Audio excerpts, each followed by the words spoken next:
Shalom saudara-saudara yang dikasihi Tuhan, selamat pagi dan selamat bertemu kembali dalam program Firman Menyapa HKBP Petojo. Hari ini Sabtu 30 Juli 2022. Sebelum mendengarkan firman Tuhan, marilah terlebih dahulu kita berdoa. Ya Tuhan, datanglah dan penuhilah kami dengan hadirat-Mu. Penuhilah kami dengan kuasa-Mu. Cengkeramlah kami dengan anugerah-Mu. Dan pimpinlah kami dengan firman-Mu. Bawalah seluruh diri kami terfokus pada suara-Mu ya Tuhan, yang bersabda kepada kami hari ini. Supaya oleh kekuatan yang dari Tuhan, kami mampu untuk memberi jawab yang tepat terhadap perintah dan panggilan Tuhan bagi kehidupan kami. Dalam nama Tuhan Yesus kami berdoa. Amin.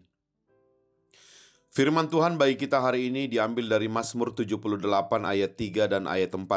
Demikian dikatakan, yang telah kami dengar dan kami ketahui, dan yang diceritakan kepada kami oleh nenek moyang kami tidak hendak sembunyikan kepada anak-anak mereka, tetapi kami akan ceritakan kepada angkatan yang kemudian, puji-pujian kepada Tuhan dan kekuatannya, dan perbuatan-perbuatan ajaib yang telah dilakukannya.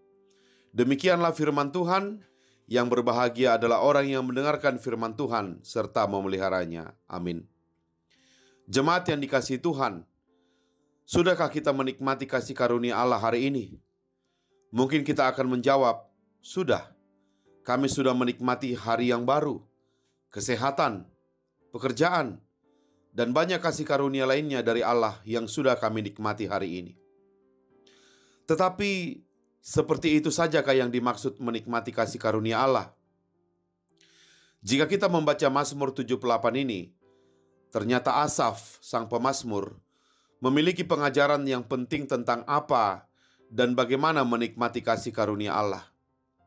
Jika kita membaca dari ayat 1, di situ kita akan menemukan, ternyata menikmati kasih karunia Allah dimulai dari mendengar dan mengingat segala pekerjaan Allah, baik itu dalam kehidupan kita maupun dalam kehidupan orang tua kita terdahulu. Jadi bukan hanya menikmati kasih karunia Allah hari ini saja, tetapi kasih karunia itu harus kita nikmati dalam hubungan dengan hari-hari kemarin, dan bahkan sejak kehidupan orang tua kita dan nenek moyang kita. Jadi kita diajak untuk mengingat kasih karunia yang sudah kita terima. Kata kuncinya di sini adalah mengingat. Mengingat adalah bagian dari menikmati kasih karunia Allah secara utuh. Tetapi mengingat kasih karunia Allah bukan hanya mengingat yang ada dalam sejarah kehidupan kita ya. Mengingat kasih karunia Allah juga terutama dari apa yang diceritakan dalam Alkitab. Itu sebabnya di ayat 1 dan 2 dikatakan, sendengkanlah telingamu terhadap ucapan mulutku, firman Tuhan kita. Inilah permulaan dari menikmati kasih karunia Tuhan. Ketika kita menyendengkan telinga kita mendengar segala kebaikan Tuhan, baik dari mulai kehidupan tokoh-tokoh iman dalam Alkitab sampai kepada kehidupan kita saat ini. Ingatlah segala kebaikan Tuhan dan jangan pernah melupakannya. Inilah tahap pertama dari menikmati kasih karunia Tuhan. Dan kedua, dari pengajaran Asaf ini kita diingatkan bahwa menikmati kasih karunia Allah juga terkait dengan mengajarkan atau menceritakan itu kepada generasi berikutnya. Dan inilah yang menjadi fokus firman Tuhan bagi kita hari ini. Saudara-saudara, Alkitab tidak pernah menjadikan kasih karunia Allah sebagai hak milik kita secara personal. Dan kita tidak pernah sharingkan itu kepada orang lain, bahkan kepada keluarga kita sendiri. Di dalam PL dan PB, Allah memerintahkan kita, ketika kita menikmati kasih karunia Allah, kita harus sharingkan itu kepada generasi selanjutnya, kepada anak-anak kita, atau bahkan mungkin kepada cucu kita. Ini adalah perintah yang wajib dilakukan, sehingga kita dapat melihat kesinambungan pekerjaan Allah yang sudah dilakukannya sejak zaman nenek moyang kita dan sampai kepada keturunan kita. Perhatikan saudara-saudara, di sini kita diingatkan bahwa menikmati kasih karunia Allah tidaklah sekedar menikmatinya secara pasif, melainkan kita diajak untuk menikmati kasih karunia Allah secara aktif. Selain menikmati kesehatan, kecukupan, hari yang baru, pekerjaan, dan sebagainya, kita juga diajak untuk aktif menceritakan itu kepada generasi selanjutnya. Agar apa yang kita rasakan dan apa yang kita imani tentang Tuhan juga dirasakan dan diimani oleh anak-anak kita.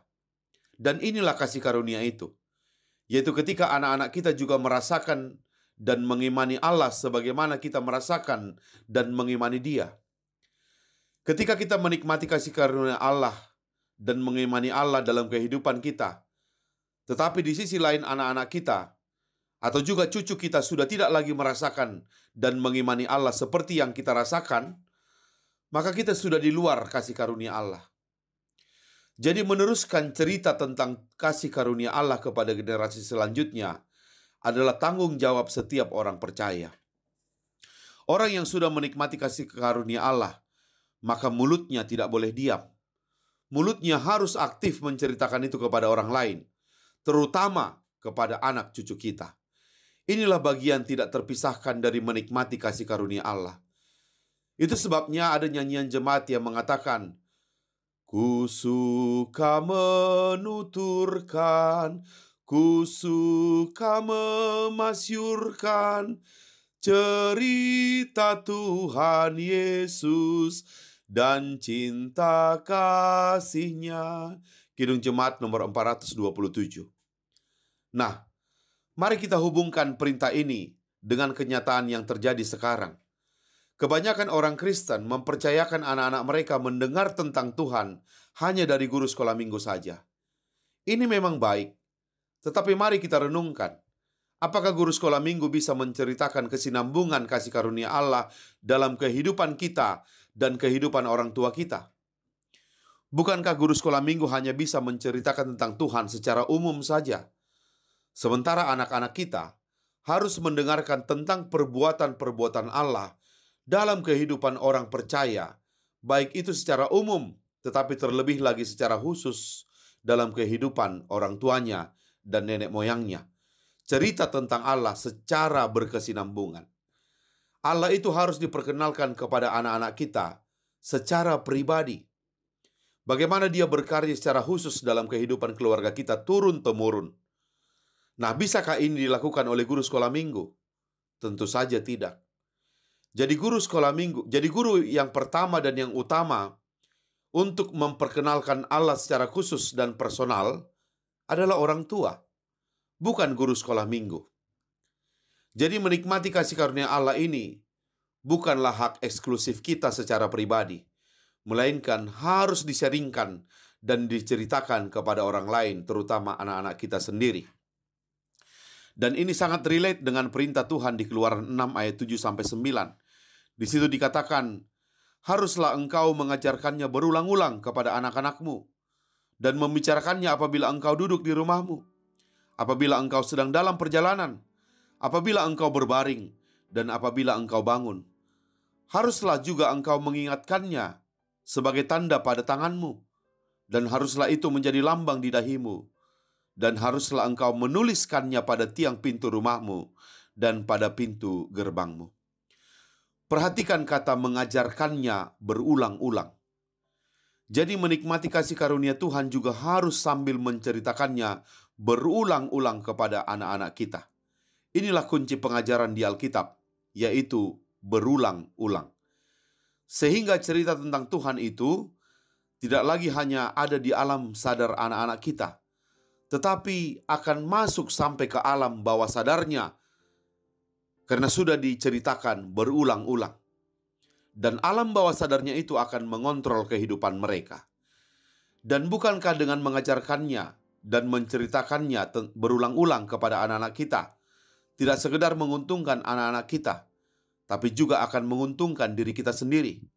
Sebab dengan mengajarkan berulang-ulang kepada anak-anak kita juga otomatis dibuat ingat dan kenal dengan Allah kita lebih dalam lagi. Jadi, jika pertanyaan yang pertama tadi ditanyakan kepada kita sekali lagi sekarang ini, sudahkah kita menikmati kasih karunia Allah hari ini? Apakah jawaban kita? Mungkin kita akan berkata secara pasif, sudah Tuhan. Tetapi kiranya jawaban kita tidak hanya sekedar pasif saja. Kiranya jawaban kita juga harus sampai pada menikmati kasih karunia Allah secara aktif, yaitu sampai kepada menceritakan tentang Allah itu kepada anak-anak kita. Itu baru menikmati kasih karunia Tuhan secara komplit dan sempurna. Kiranya Tuhan memberkati kita melakukan perintahnya. Amin. Mari kita berdoa. Terima kasih ya Bapa untuk firman Tuhan yang bisa menyadarkan kami hari ini bahwa menikmati kasih karunia Tuhan tidak cukup hanya menikmati secara pasif saja, tapi juga harus menikmatinya secara aktif, yaitu menceritakannya kepada orang lain, terutama kepada anak-anak kami. Bahkan menceritakannya berulang-ulang, agar anak-anak kami bisa merasakan dan mengimani Tuhan sebagaimana kami merasakan dan mengimani Tuhan. Dan biarlah pengenalan mereka akan Tuhan tidak hanya pengenalan secara umum saja, tapi pengenalan secara khusus, secara pribadi, yaitu bagaimana Tuhan berkarya di dalam kehidupan mereka dan juga kehidupan nenek moyangnya secara turun-temurun. Ya Bapa, mampukan kami untuk menikmati kasih karunia Tuhan secara komplit, bukan hanya menikmati secara pasif, tapi terutama juga menikmati secara aktif, yaitu mengajarkannya kepada anak-anak kami. Di dalam nama anak-Mu Tuhan Yesus Kristus kami berdoa. Amin. Selamat beraktivitas. Tuhan Yesus memberkati. Shalom.